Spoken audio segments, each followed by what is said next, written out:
Bismillahirrahmanirrahim.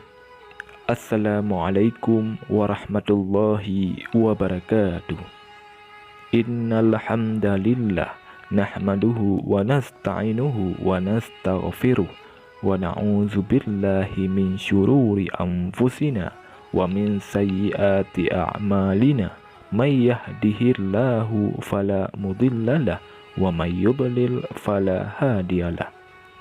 Asyhadu an la ilaha illallah wahdahu la syarikalah wa asyhadu anna Muhammadan abduhu wa rasuluh.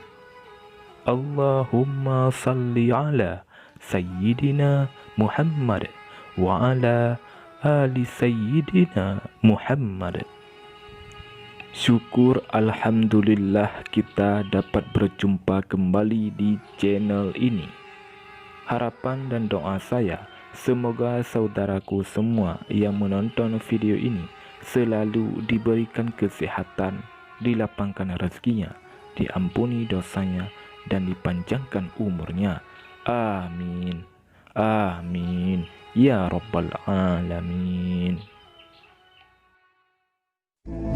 Saudara muslim yang dirahmati Allah Subhanahu wa Ta'ala, sebuah kisah pada suatu senja yang dengang, seorang wanita dari Bani Israel berjalan terhuyung-huyung. Pakaiannya serba hitam menandakan bahwa ia berada dalam duka cita yang mencekam.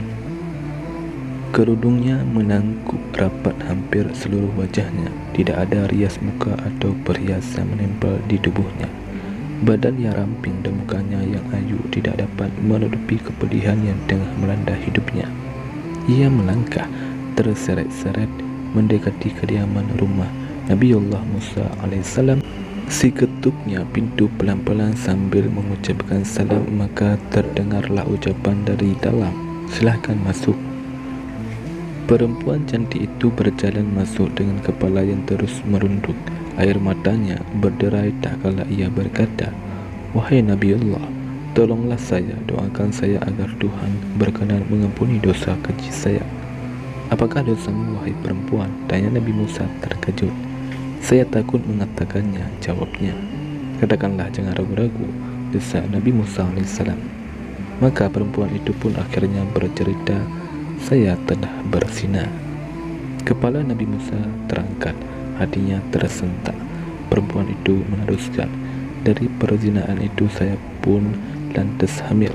Setelah anak itu lahir, langsung saya cekik lehernya sampai meninggal." Ucap wanita itu menangis sejadi-jadinya.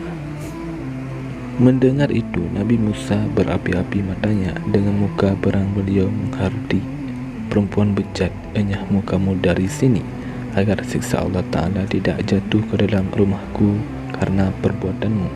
Pergi," teriak Nabi Musa alaihissalam sambil memalingkan matanya karena merasa jijik.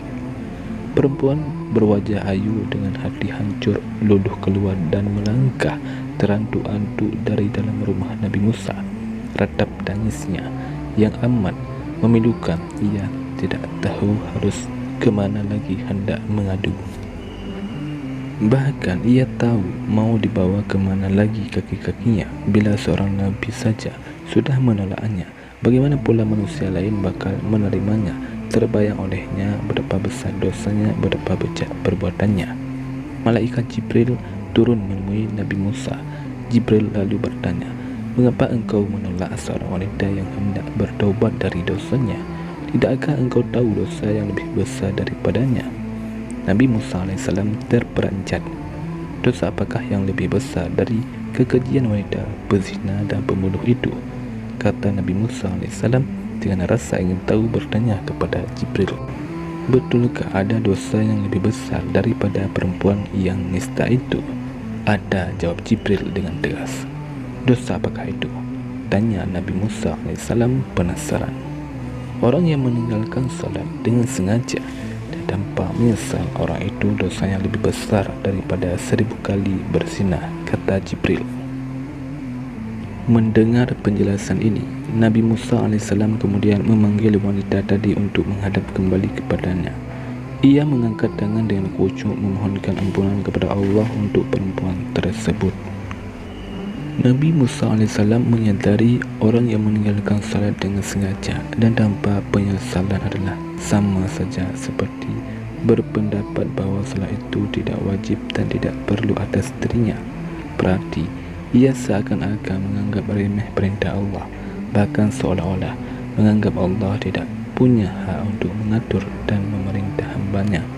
Sedang orang yang bertaubat dan menyesali dosanya dengan sungguh-sungguh berarti masih mempunyai iman di dadanya dan yakin bahawa Allah itu berada di jalan ketaatan kepadanya. Itulah sebabnya Allah pasti menerima kedatangannya. Saudara muslim yang dirahmati Allah Subhanahu wa taala, meskipun dosa meninggalkan salat lebih besar daripada zina, bukan berarti zina dianggap remeh. Islam mengingatkan agar manusia menjauhi zina karena termasuk kategori dosa besar di samping syirik dan membunuh anak karena khawatir miskin. Allah Subhanahu wa taala berfirman, "Dan janganlah kamu mendekati zina, karena sesungguhnya zina itu adalah fahisah, perbuatan yang keji dan seburuk-buruk jalan yang ditempuh oleh seseorang." Quran Surah Al-Isra ayat 32. Seseorang yang melakukan zina, maka hilanglah sifat-sifat mulia dari dirinya dan dicabutlah nur keimanannya. Saudara muslim yang dirahmati Allah Subhanahu wa taala, demikianlah yang dapat saya bagikan pada video kali ini. Semoga kita semua senantiasa menjauhi dan menghindari perbuatan zina, selalu melaksanakan perintah Allah Subhanahu wa taala, terutama ibadah solat, dan semoga kita semua selalu dalam lindungan Allah Subhanahu wa taala. Amin ya rabbal alamin. Wallahu a'lam bissawab. Assalamualaikum warahmatullahi wabarakatuh.